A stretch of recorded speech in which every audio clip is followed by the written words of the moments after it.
Bismillahirrahmanirrahim. Assalamualaikum warahmatullahi wabarakatuh. Innal hamdalillah nahmaduhu wa nasta'inuhu wa nastaghfiruh wa na'udzu billahi min syururi anfusina wa min sayyiati a'malina. Man yahdihillahu fala mudhillalah wa man yudlilhu fala hadiyalah. Asyhadu an la ilaha illallah wa asyhadu anna Muhammadan abduhu wa rasuluhu la nabiyya wa rasulah ba'da. Sahabat muslim yang dirahmati Allah Subhanahu wa ta'ala, apakah ada di antara kita yang saat ini berandai-andai, saya ingin sekali hidup sejaman dengan Nabi agar dapat bertemu dengan beliau dan menatap wajahnya yang indah? Apakah ada di antara kita yang saat ini berkata di dalam hatinya, saya ingin sekali hidup sezaman dengan Nabi Shallallahu Alaihi Wasallam karena ingin hidup bersama-sama dengan Abu Bakar, Umar, Utsman, dan Ali, serta para sahabat-sahabat Nabi lainnya yang soleh dan mulia? Apakah ada di antara kita yang saat ini berangan-angan ingin hidup sejaman dengan Nabi Shallallahu Alaihi Wasallam agar mendapat gelar langsung dari Allah, yaitu radhiyallahu anhu?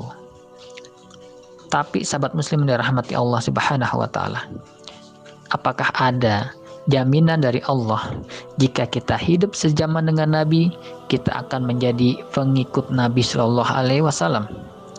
Apakah ada jaminan dari Allah jika kita melihat wajah Nabi, kita akan beriman atas risalah yang beliau sampaikan? Apakah ada jaminan dari Allah jika kita hidup bersama dengan sahabat-sahabat Nabi, kita akan ikut berperang bersama mereka melawan pasukan kafir?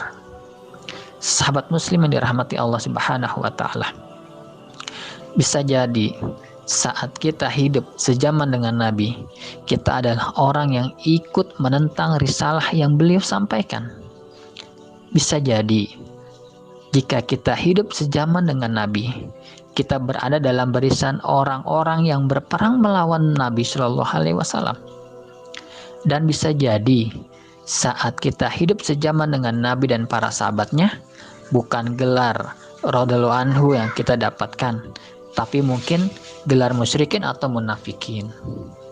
Bahkan seorang Abu Thalib yang rasa sayangnya kepada Nabi lebih besar dibandingkan rasa sayangnya kepada anak kandungnya sendiri, tidak termasuk ke dalam kelompok orang-orang yang mau menerima dakwah beliau.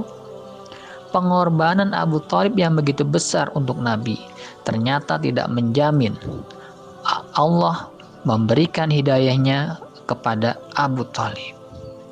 Dan bisa jadi kita seperti Ubaidillah bin Jahsy, suami dari Ummu Habibah, wanita yang kelak menjadi istri Nabi.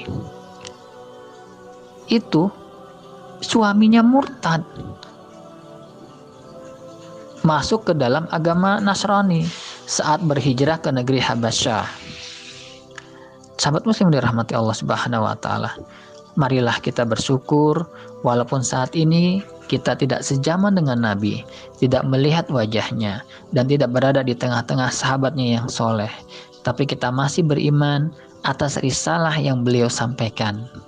Jika kita memang mencintai Nabi dan mengaku mencintai Nabi, maka wujudkan rasa cinta itu dengan menghidupkan sunnah-sunnah beliau dan meninggalkan segala bentuk ibadah yang tidak pernah beliau contohkan. Dan mudah-mudahan kita nanti dipertemukan oleh Allah dengan Nabi Shallallahu Alaihi Wasallam saat beliau menunggu kita di Telaga Kausar. Sedangkan syarat untuk dapat meminum air dari Telaga Kausar itu adalah senantiasa berusaha menghidupkan sunnah-sunnah beliau dan meninggalkan perbuatan-perbuatan ibadah yang tidak bersumber dari Nabi Shallallahu Alaihi Wasallam. Akhirul kalam, assalamualaikum warahmatullahi wabarakatuh.